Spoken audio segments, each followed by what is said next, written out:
날이 많이 추워졌지만 우리는 움츠러들어서는 안 됩니다. 또 오늘 하나님께서 우리에게 크신 은혜를 베풀어 주실 터인데 그 받은 은혜로 우리 기지개를 펴면서 활기차게 다시 일어나 이 추위도 이겨나가고 이 험난한 세상도 이겨나가는 우리 모두가 되었으면 좋겠습니다. 오늘 이 시편 34편의 말씀을 보게 되면 그 내용이 그냥 평이하게 느껴집니다. 하지만은 이 말씀이 어떠한 상황 가운데에 기록되어지고 또 이렇게 노래하였는지를 알게 되면은 사뭇 다른 느낌이 들게 되죠. 시편 34편 표제를 잠깐 살펴보면은 이렇게 언급을 해주고 있습니다. 다윗이 아비멜렉 앞에서 미친 채 하다가 쫓겨나서 지은 시라고 되어져 있어요. 자, 그러면 이 상황이 어떠한지 우리는 다윗의 그 상황 가운데에 들어가서 확인해 볼 필요가 있습니다. 사무엘상 21장 말씀을 보게 되면 다윗이 지금 어떠한 상황 가운데 처해졌는지 우리에게 소개를 해주고 있는데, 지금 다윗은 자신을 죽이려고 하는 사울 왕의 그 살기 등등함이 자신의 그 목전 앞에까지 이르게 되었습니다. 너무나 무서운 것이죠. 곧 죽게 될지도 모르는 그런 상황 가운데 놓여졌습니다. 자칫 잘못하다가는 붙잡히게 되고 그 목숨이 그냥 사라지게 될 위기에 처해져 있었던 상황입니다.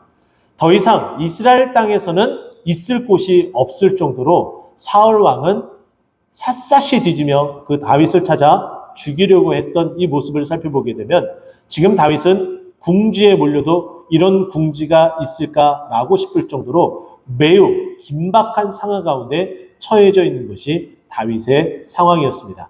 이 다윗이 결정을 내리죠. 어떠한 결정이냐면 이제 더 이상 안 되겠다. 내가 살기 위해서는 이제 내가 살 수 있는 곳으로 피신을 해야겠다라는 결정을 내리죠. 그래서 선택한 곳이 하필이면 자기가 전쟁에서 그 가드 사람 골리앗을 죽이게 되었는데 그 가드 사람이 있는 그 가드라는 그 나라의 그곳으로 피하게 됩니다. 다윗이 그 가드 왕 아기스라는 그 왕 앞에 서게 되었을 때에 이 가드 왕 아기스의 그 신하들은 다윗이 온 것을 보고서 절호의 기회다 여겨지면서 이 아기스 왕에게 간청을 하게 됩니다.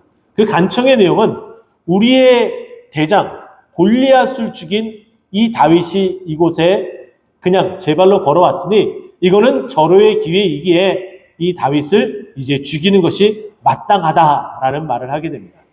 이 아기스 왕도 그 말을 옳게 여겨서 죽이기로 하는 작정을 하고 그렇게 결심을 하게 되죠.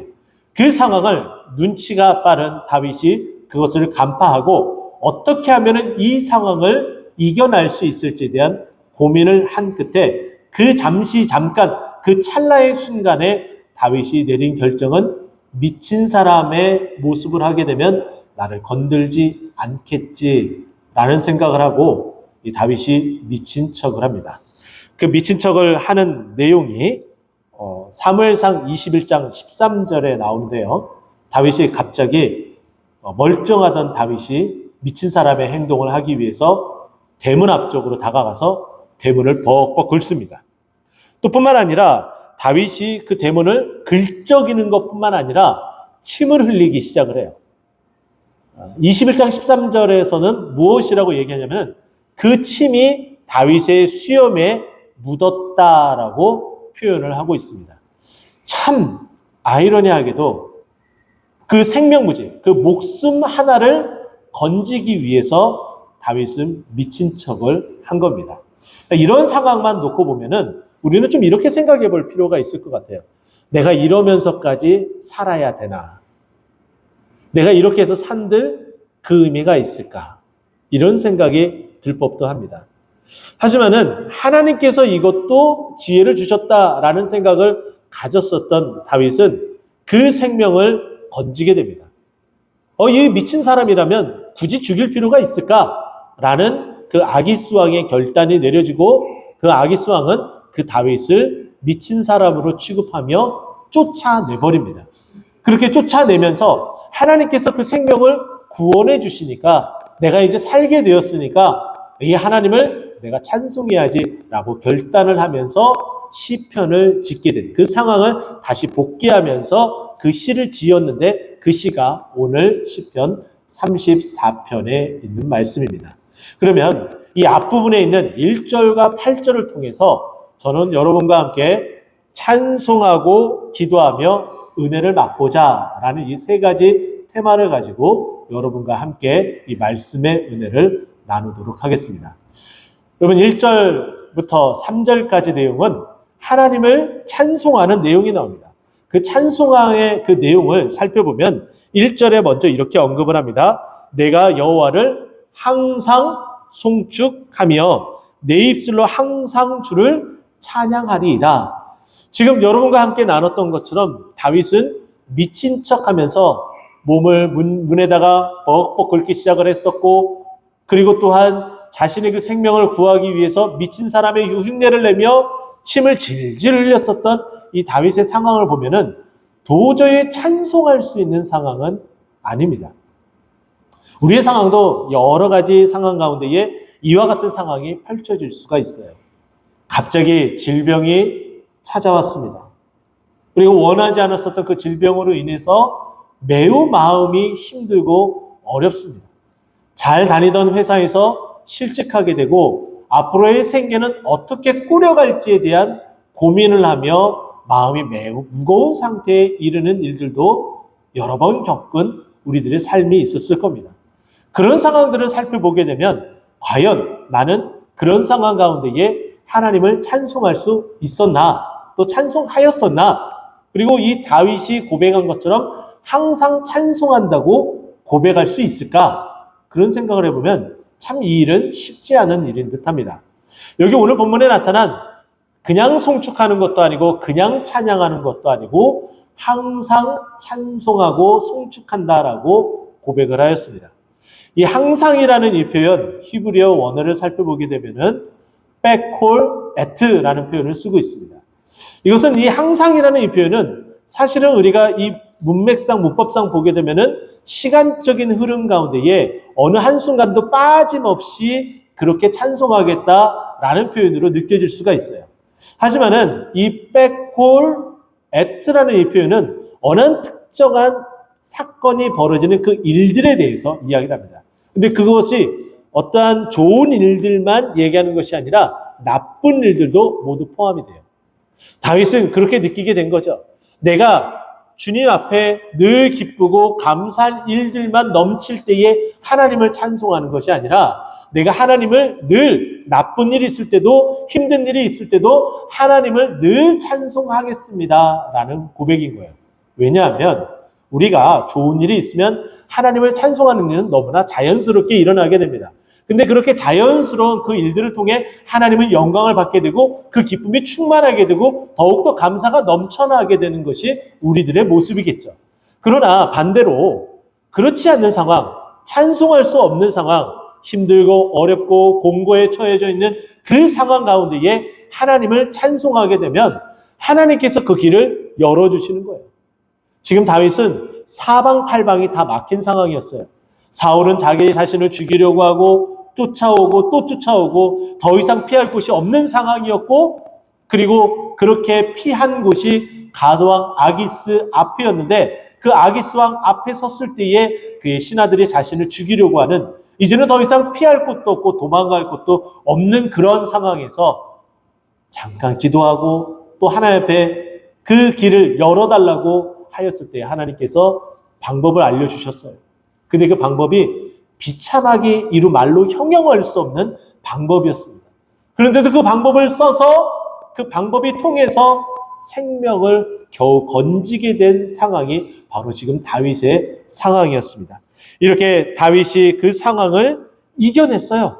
그 이겨내고 나서 하나님을 내가 어려울 때도 힘들 때도 공고할 때도 사방팔방이 다 막혀 있을 때도 하나님을 찬송해야 되는구나. 그렇게 찬송하고 하나님을 의지하고 하나님을 높이게 되면 하나님께서 내가 생각한 방법과 다르게 하나님이 길을 열어주시는데 그 길은 너무나 완벽해서 나를 구원하고 내가 일어설 수 있도록 만들어주시는구나. 이것을 깨달은 거예요. 이것은 당연히 우리가 해야 될 일임과 동시에 또 우리가 이렇게 할 때에 하나님의 은혜가 임한다라고 말씀드릴 수 있습니다. 시편 33편, 우리가 읽은 이 본문의 바로 앞장 33편 1절 말씀 보면은 우리에게 이렇게 말씀합니다. 찬송은 정직한 자들이 마땅히 할 바로다라고 이야기를 해요. 찬송은 정직한 자들이 마땅히 해야 될 일일이다라고 우리에게 소개를 해줍니다. 자, 정직한 자, 이 말씀을 우리가 이해하기 위해서는 우리는 하나님의 자녀이죠. 그러면 하나님의 자녀는 정직하게 살아가야 됩니다. 반면에 사단에 의해서 사단의 조정을 받고 사단의 영향권 안에, 그 사탄의 영향권 안에 있는 사람들은 거짓을 말하게 됩니다. 왜냐하면 요한복음 8장 44절 말씀을 보게 되면 사탄은 거짓의 아비다라고 이야기를 해요. 그 아비가 조종하는 대로 거짓을 말하고 거짓을 이야기할 수밖에 없는 것이 바로 하나님의 백성이 아닌 자들, 사탄에 의해서 움직이는 자들의 모습이다라는 거예요. 그러면 하나님의 백성은 그 반대로 사단에 의한 조정이 아니라 하나님의 다스림과 통치 아래 있어야 되잖아요. 그러면 당연히 거짓이 아닌 정직한 모습으로 살아가야 된다는 것이죠. 그러면 그 정직한 자가 해야 될 마땅할 바가 무엇이라고요? 하나님을 찬송하는 일이다. 우리에게 이렇게 말해주고 있습니다. 당연히 이렇게 하나님을 찬송을 해야 되는데 지금 이 다윗은 어떠한 상황 가운데에 또 이렇게 찬양을 하는지 2절 말씀 보면은 이렇게 우리에게 언급을 해줍니다. 내 영혼이 여호와를 자랑하리니. 지금 자랑할 수 없는 상황이지만은 자랑한대요. 하나님께서 나를 이렇게 인도해 주시고 또 이 문제를 해결해 주실 것이다라고 자랑한대요. 그리고 이와 같은 결과가 나왔기 때문에 더더욱 이 다윗은 하나님을 자랑할 수 있습니다.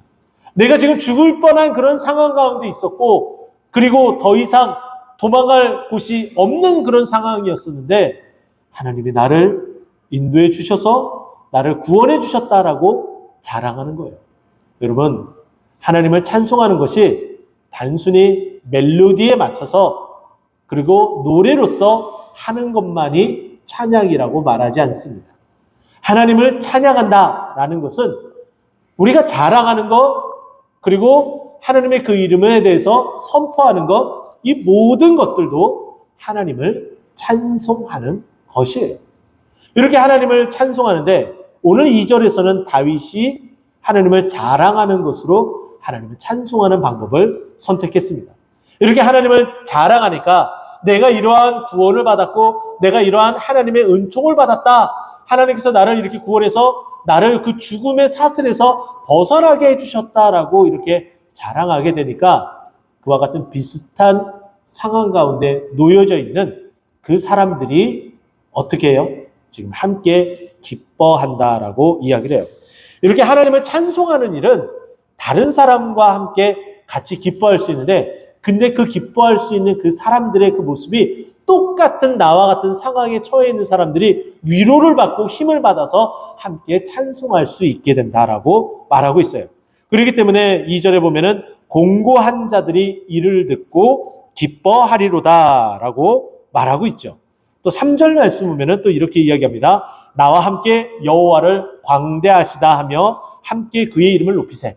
지금 이렇게 고백을 하는 것은 공고한 자들이 이를 듣고 기뻐하는데 지금 공고한 그 사람들에게 이렇게 이야기를 하는 거예요. 너희 공고한 사람들 나와 함께 여호와를 이렇게 찬송하자. 이렇게 광대하자라고 고백하자.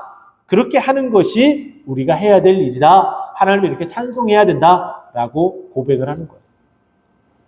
이사야 43장 21절 말씀 보면은 우리가 창조된 목적이 무엇인지에 대해서 우리에게 정확하게 말씀해주고 있습니다.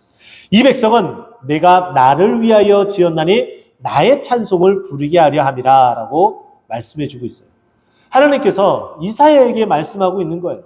이사야야, 내가 이 백성을 만들었어. 내가 이 백성을 지었어. 나는 이 백성의 창조주야. 근데 내가 왜 이 백성을 지었는지 알아? 나의 찬송을 부르기 위해서 내가 이 백성을 지었어. 내가 이 백성을 지은 목적이 바로 나의 찬송을 부르기 위함이야. 이렇게 이사야에게 말씀하고 있는 거예요. 그러니 당연히 우리가 지은 바 그 목적이 무엇이라는 거예요? 하나님을 찬송하는 거예요. 하나님을 찬송하는 것은 단순히 멜로디와 노래로 하는 것만이 아니라 하나님을 자랑하고 또 하나님을 드높이고 하나님을 광대하다고 선포하고 그렇게 하는 것이 하나님을 찬송하는 일인데, 이렇게 찬송하는 데는 힘이 있습니다. 능력이 있습니다. 이렇게 찬송하니까 2절에 있는 아까 말씀을 우리가 봤던 것처럼 똑같이 나와 같은 공고한 상황 가운데 처해 있는 사람이 기뻐할 수 없는 상황이지만은 어떻게 된다라는 거예요? 앞으로 저 사람과 같이 나도 기뻐할 수 있겠구나 라고 기뻐하게 된다라는 거예요. 우리가 찬송하는 일은 하나님을 영화롭게 할 뿐만 아니라 또 힘들고 어려운 우리 주위에 있는 우리 성도님들, 같이 이와 같은 힘들고 어려운 상황 가운데 있는 모든 자들에게 기쁨을 나눌 수 있는 방법이다라고 말씀하고 있어요. 우리 성도님들은 이와 같은 찬송의 생활을 끊임없이 하나님 앞에 드높이는 우리 모든 성도님 되길 간절히 소망합니다. 그것이 단순히 내가 기쁘기 때문에, 즐겁기 때문에, 감사하기 때문이 아니라 어떠한 상황 가운데서도 어떠한 일이 나에게 닥칠지라도 그 일이 공고한 일이고 어려운 일이고 힘든 일일지라도 하나님을 찬송함으로 하나님이 그 상황을 바꿔주시고 그 어려움을 타개하고 이겨나가게 하여 더욱더 주님을 높이는 일에 주저먹고 하나님을 높이며 영광 돌리는 우리 모든 우리 동태는 꽃동산교회 성도님 되기를 간절히 축원드립니다. 두 번째는 우리가 이제 기도하며 라고 되어져 있어요. 이 기도하며 라는 이 내용이 4절부터 7절까지 말씀을 합니다. 4절 그 첫 시작을 보게 되면 내가 여호와께 간구하매 라고 되어져 있어요. 지금 이 다윗이 간구할 수 있는 상황이었습니까? 전혀 기도를 할 수 있는 상황이 아니었습니다. 우리는 보통 기도한다라고 하면은 자세를 잡고 두 손을 꼭 붙잡고 깍지를 끼고 또 두 눈을 감고 우리가 소리 지르고 아니면 또는 잠잠히 간절한 마음을 가지고 기도하는 것을 기도하는 것이다라고 생각하곤 합니다. 그러나 다윗은 오늘 이 본문의 이 상황 가운데에 도저히 기도할 수 있는 상황이 아니었습니다. 눈을 뜨고 사울이 나를 죽이러 가까이 오는지 안 오는지 살펴야 되는 상황이었고 또 그 낯빛을 피하여서 이제 내가 최후의 선택이라고 할 수 있는 가두왕 아기스에게 피하는 이 상황. 근데 그 왕이 그 신하들의 말을 듣고 자신을 죽이려고 하는 그 절박한 그 상황 가운데에 두 손을 모으고 눈을 감고 간절하게 기도할 수 있었을까요? 전혀 그러지 못하는 상황입니다. 그런데 이 다윗은 오늘 본문의 말씀 보니까 간구했다라고 이야기를 해요. 이와 같은 이 기도를 했었던 성경의 또 다른 한 사람의 인물이 있습니다. 그 사람의 이름은 느헤미야였습니다. 이 느헤미야는 포로로 끌려온 사람이었었고 그 나라에서 녹을 먹는 관리에 있었던 사람이었습니다. 근데 그가 나라의 소식, 이 고국의 소식을 들었어요. 정말 나라는 쑥대밭이 되었고 그리고 정말 그 예배의 장소, 그 은혜의 장소, 고향의 상징과 같은 예루살렘은 다 회파되고 그 성문은 불타버렸다라는 소식을 접하게 됩니다. 느헤미야는 그 소식을 듣자마자 너무나 마음이 아팠어요. 너무 속상했습니다. 그래서 울며 금식하며 기도했습니다. 하나님, 이 어려운 상황들을 이겨나고 다시 그 성을 재건해야 되는데 하나님 어찌해야 됩니까? 가슴을 치며 통탄하는 일들이 계속 지속되는 가운데에 하나님께서 은혜를 내려주셔서 이 느헤미야가 이 당시 포로로 끌려간 그 나라의 왕이었었던 아닥사스다 왕의 술관원이 됩니다. 이 술관원이 되었다는 것은 매우 높은 그 자리까지 올랐다라는 것이고 그 높은 자리에서 왕의 바로 옆자리에서 수종을 드는 일을 해야 되는 것이 이 느헤미야의 일이었습니다. 근데 이 느헤미야가 이 아닥사스다 왕에 대한 그 느낌을 이렇게 표현을 해주고 있는데요.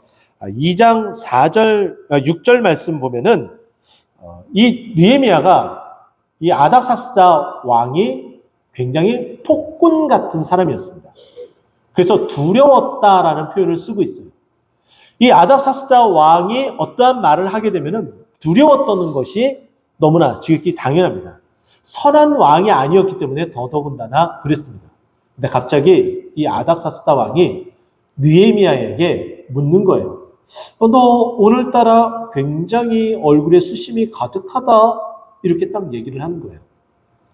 그러면 이전 같으면 이 아닥사스다 왕이 폭군이고 굉장히 난폭하기 때문에 자신 앞에서 얼굴을 찡그리고 있고 수심이 가득한 그 상태였다면은 당연히 저자를 내쳐라! 라고 명령을 할 수도 있는 상황. 그와 같은 상황을 이미 여러 번 목격하기도 했었던 느헤미야는 그 말을 듣자마자 매우 두려워 떨고 있었었죠. 근데 무엇 때문인지 이날따라 특별히 묻는 거예요. 이것이 하나님의 은혜였죠.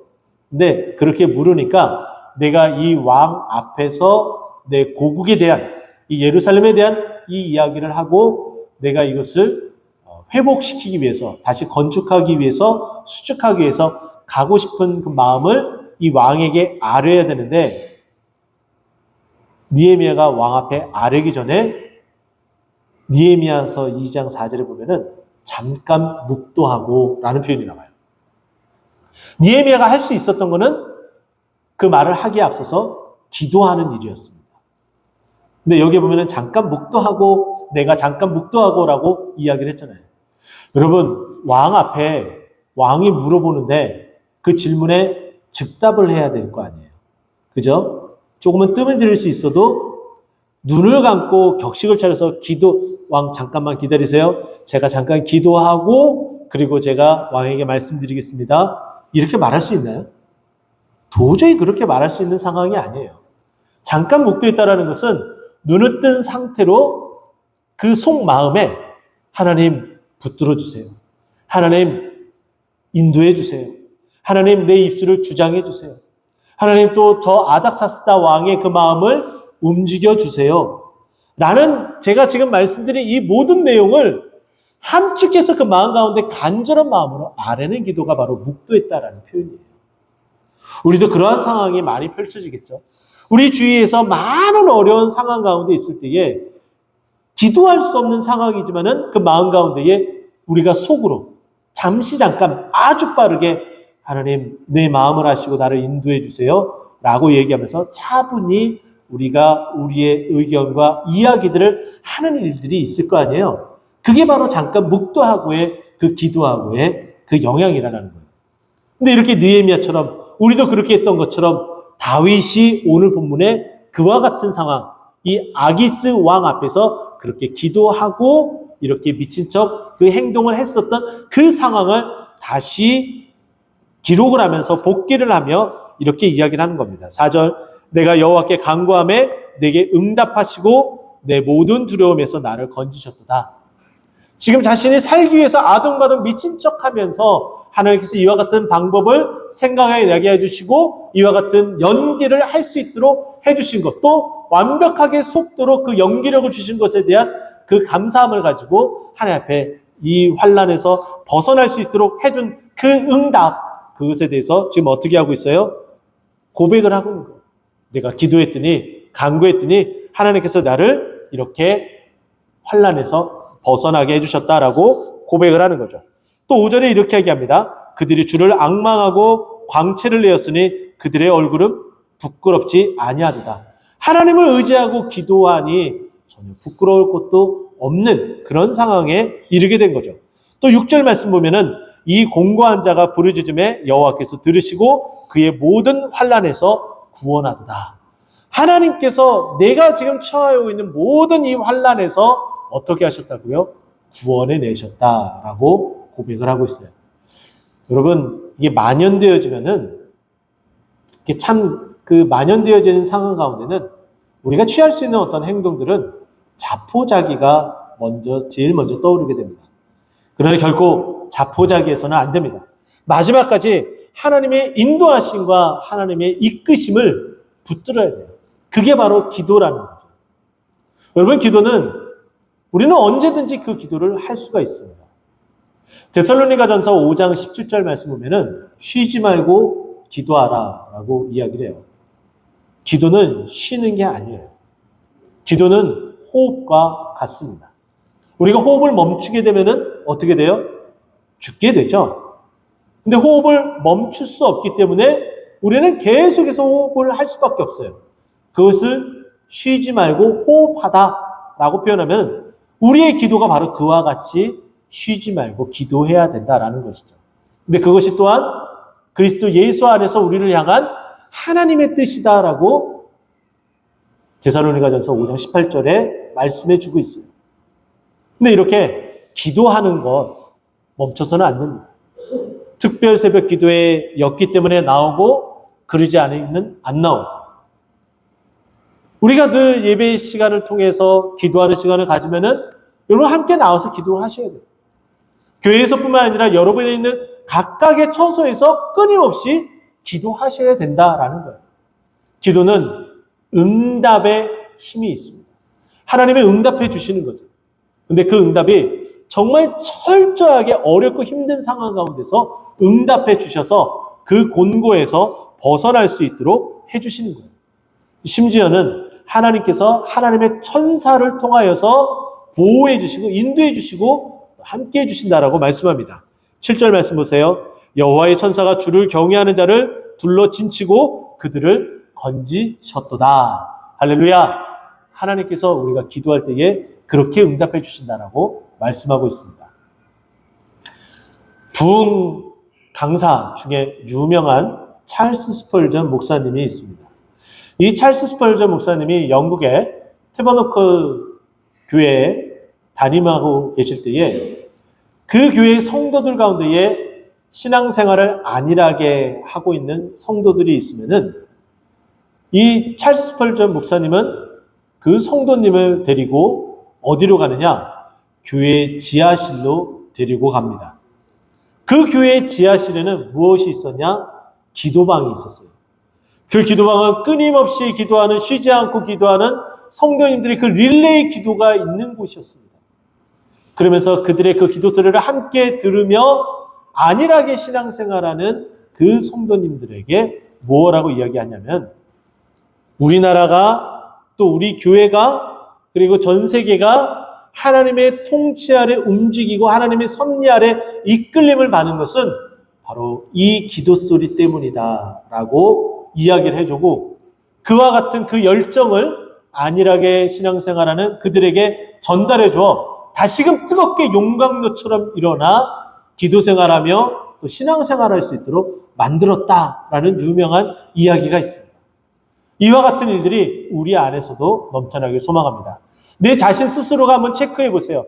나는 지금 내 열정이 하나님을 향한 하나님의 그 부흥과 하나님의 그 나라의 그 영광을 위해서 열심히 일해야 될 그 이 마음들이 지금 식어져 있는지 식지 않아 있는지 식어졌다면 여러분 기도의 자리로 나오셔야 됩니다. 다시 불을 붙여야 됩니다. 그 불을 붙임으로 용광로처럼 활활 타올라 주님의 나라의 영광을 위해서 힘껏 싸우며 나아가야 된다는 것이죠. 그것이 이 교회를 살리는 일이고 그리고 여러분의 가정을 살리는 일이고 우리 자녀가 시온의 도로를 걸을 수 있는 일임을 여러분 꼭 기억하시고 기도하며 나아가는 우리 모든 성도님 되기를 간절히 축원드립니다. 마지막 세 번째는 8절에 나타난 이 말씀인데요. 너무나 유명한 말씀이죠. 너희는 여호와의 선하심을 맛보아 알지어다. 자, 여기 보게 되면 선하심, 이것은 히브리어로 토브, 좋다, 가장 좋은 것, 이렇게 표현해 볼 수가 있습니다. 자, 그런데 여기에 이제 이 선한, 하나님의 그 선하신 그 일들을 체험하는 것이지 맛보는 것은 아니에요. 근데 지금 이 다윗은 이 체험이라는 이 표현, 경험이라는 이 표현을 쓰지 않고 맛보다라는 표현, 이 동사를 쓰고 있어요. 이 히브리어 동사, 이 맛보다라는 이 동사는 탐이라는 원형의 이 동사가 쓰여지고 있는데 이것은 그것이 무엇인지 분별하다, 감지하다라는 거예요. 우리가 하나님의 은혜가 어떠한지, 이것은 굉장히 달콤하네. 이것은 굉장히 새콤하네. 아, 이것은 약간 떡떠름하지만 그래도 넘어갈 수 있네. 이와 같은 맛을 봐야지 하나님의 은혜가 어떠한지 알 수 있어요. 하나님께서 나를 살리기 위해서 거기에 소금을 넣는지, 또 내가 당이 떨어졌기 때문에 당을 넣어서 나를 살리기 위한 달콤한 맛이 있는지, 내가 새콤한 맛이 지금 느끼지 못하고 입맛이 떨어졌는데 그 새콤한 맛으로 나의 식욕을 돋구기 위해서 그렇게 새콤한 맛을 나에게 주시는지, 이거 다 확인하려면 맛봐야 되잖아요. 근데 그 좋은 것, 맛 보지 않고서는 이게 먹을 수 있는지 먹을 수 없는지 알 수가 없어요. 근데 다윗은 뭐라고 얘기해요? 하나님께서 우리에게 은혜를 주시고 또 축복을 허락해 주시는데 그것을 어떻게 해요? 하나둘씩 맛봐라. 하나님의 그 은혜의 가운데에 들어가라. 하나님의 은혜의 자리에 들어가는 길은 하나님의 은혜의 자리에 내가 항상 있어야 된다는 거예요. 말씀의 은혜가 있다면 그 말씀의 자리에, 기도의 은혜가 있다면 그 기도의 자리에, 또 전도의 열매가 맺혀지는 자리가 있다면 그 전도의 자리에 있어야지 그 맛을 보게 된다라는 거예요. 또 놀라운 것은 우리가 그 맛을 보게 되면은 도저히 그 맛을 잊을 수가 없어요. 초등학교 과학 그 실험에 대한 여러 가지 모습들 가운데에 그런 부분들이 있습니다. 어떠한 맛을 본 어떤 음식을 바로 그 눈앞에 가져다 주면은 우리는 그 맛을 기억을 해요. 뇌에서. 그래서 그것을 보게 되면은 시큼하게 침샘이 나오게 되고 펼쳐진다라는 거예요. 하나님의 그 은혜의 맛을 보지 않는 자들은 이게 은혜의 맛인지 나에게 도움이 되는 맛인지 도무지 알 수가 없어요. 그러나 기도 응답을 받은 자들이 또 기도의 자리에 나오게 됩니다. 하나님의 말씀의 은혜를 맛본 자들이 또 그 말씀의 은혜를 맛보기 위해서 그 말씀의 자리에 나오게 되는 거예요. 우리 성도님들, 나는 이전에 맛봤는데 맛본 지 오래되었는데 라고 여기신다면 다시금 그 은혜 자리를 사모하고 다시금 그 맛을 보기 위해서 잃어봤던 그 식욕을 다시 찾기 위해서, 은혜의 식욕을 찾기 위해서 다시 그 주님 앞에 나오는 우리 모든 성도님 되기를 간절히 축원드립니다. 그래서 그렇게 하나님의 그 선하심을 맛본 우리들은 어떻게 해야 돼요? 8절 말씀 맨 마지막에 보면은 그에게 피하는 자는 어떻게 된다고요? 복이 있다라고 말씀합니다. 우리가 이렇게 은혜의 맛을 보게 되면 또 그 맛을 잊지 못하고 또 그 자리에 나오게 되면 우리가 누릴 수 있는 것이 무엇이라고요? 복이다라고 이야기를 합니다. 이제 말씀을 마무리하고자 합니다. 다윗은 사방팔방이 막혀져 있고 그리고 죽기 일보 직전은 상황 가운데 놓여졌습니다. 그것이 바로 그 아기스 왕 앞에 처해 있었던 상황이었죠. 근데 그 상황에서 생명무지 목숨을 하나 건지겠다고 미친 척하며 쫓겨나면서 어떠한 노래를 하고 있어요? 하나님을 찬송하고 또 기도했었던 그 일들, 또 그걸 통해서 은혜의 맛을 봤었던 일들을 함께 찬송하고 함께 나누었습니다. 이 나누는 이 모든 것들을 지금 우리가 고스란히 그 은혜를 받고 있어요. 지금 여러분들의 상황은 어떻습니까? 다윗처럼 참담하고 암담한 상황입니까? 하나님께서 여러분들이 찬송하고 기도하고 이것을 이겨나가기 위해서 은혜의 자리로 나올 때에 하나님께서 그 은혜를 맛보며 복을 누리며 또 이겨나갈 수 있도록 하나님께서 인도해 주실 줄 믿고 오늘 이 말씀대로 살아가는 우리 모두가 되기를 간절히 축원드립니다. 기도하겠습니다.